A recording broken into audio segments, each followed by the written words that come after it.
عوامی تحریک کے سربراہ طاہر القادری کا کہنا ہے کہ سیاسی جماعتیں اور قائدین کو انہوں نے مناظرے کی دعوت دی ہے. کہتے ہیں کہ اگر وہ مجھے قائل کر لیں تو میں اپنے ایجنڈے میں ترمیم کر دوں گا. وہ میڈیا سے گفتگو کر رہے تھے. میں سب کو دعوت دیتا ہوں کہ آئیے ایک دن مقرر کر لیں, پاکستان کے سارے میڈیا کے سامنے کوئی پریس کانفرنس اور سوال و جواب نہیں ہوگا.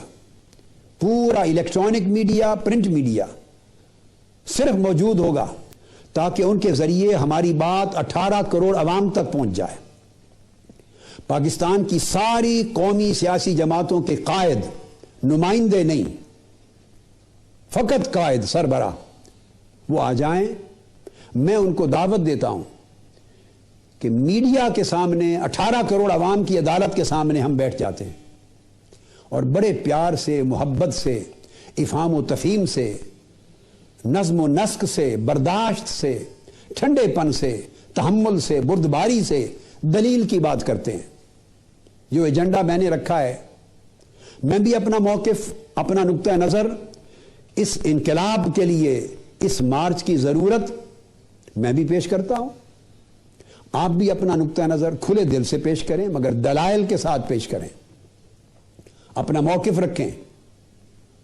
اور اس ہماری گفتگو میں جج قرآن و سنت, آئین پاکستان اور عالمی سطح پر مسلمہ جمہوریت کے اصول, یہ 3 چیزیں جج ہوں گے. میں پھر دہرا رہا ہوں, ہمیں اپنے معاملات کا فیصلہ قرآن و سنت کے اصولوں پر, آئین پاکستان کے اصولوں پر, پاکستان کے قانون کے اصولوں پر اور عالمی سطح پر مسلمہ جمہوری اصولوں پر کرنا ہوگا. آپ اپنی بات رکھیں, اپنا مقدمہ, اپنا نقطہ نظر, اپنا زاویہ نگاہ پیش کریں دلائل کے ساتھ. میں اپنا مقدمہ کہ 14 جنوری کو اسلام آباد مارچ کی ضرورت کیوں ہے,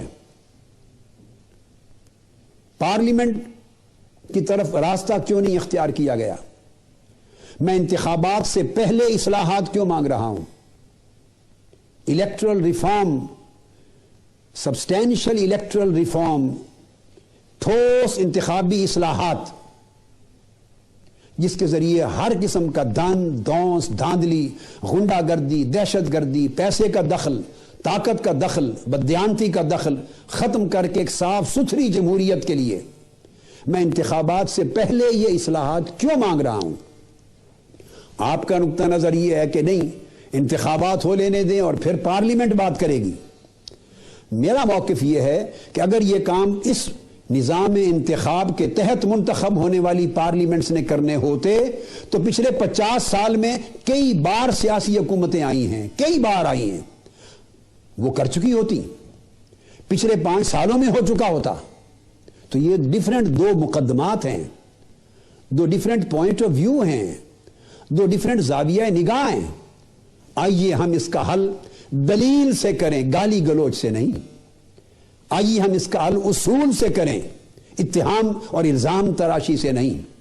تو میری دعوت ہے, میں افہام و تفہیم کی فضا پیدا کرنا چاہتا ہوں, اس ملک میں وحدت اور یگانگت کی فضا پیدا کرنا چاہتا ہوں, اور ساروں کو دعوت دے رہا ہوں, سربراہان کو, جو قومی سطح کے لیڈر ہیں, جو قوم کی رہنمائی کا فریضہ ادا کرنے کے دعوے دار ہیں, اور جو سمجھتے ہیں کہ ہمارے پاس قوم کا مینڈیٹ ہے, ہم رہنمائی فراہم کرتے ہیں, ساروں کو خوش آمدید آئیں. ہم مل کے بیٹھتے ہیں اور اپنا اپنا مقدمہ آپس میں ڈسکس کرتے ہیں, پیار سے, محبت سے, دلیل سے, اصولوں کی بنیاد پر. اگر آپ کو بات سنیں اور میرے موقف میں دلیل میں کمی نظر آئے, کمزوری نظر آئے, غلطی نظر آئے, اور آپ مجھے کنونس کر لیں, میں اپنے موقف میں ترمیم کر لوں گا.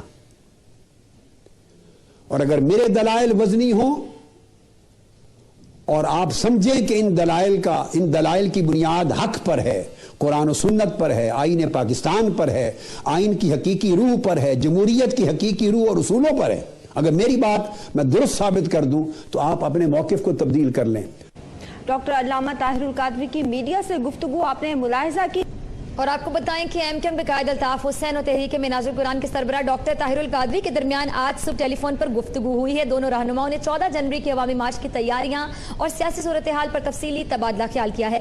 اس موقع پر الطاف حسین نے ڈاکٹر طاہر القادری کو بتایا کہ میں نے کارکنان اور ذمہ داران سے اپیل کی کہ جو کارکنان ذمہ داران اپنے ذاتی خرچ پر 14 جنوری کے عوامی مارچ میں شرکت کے لیے اسلام آباد جا سکتے ہیں وہ انتظار نہ کریں اور ذاتی خرچ پر فوری طور پر اسلام آباد روانہ ہو جائیں۔ انہوں نے ڈاکٹر طاہر القادری کو بتایا کہ کارکنان کی ایک بہت بڑی تعداد پہلے ہی اپنے اہل خانہ کے ہمراہ راولپنڈی اسلام آباد پہنچ چکی ہے۔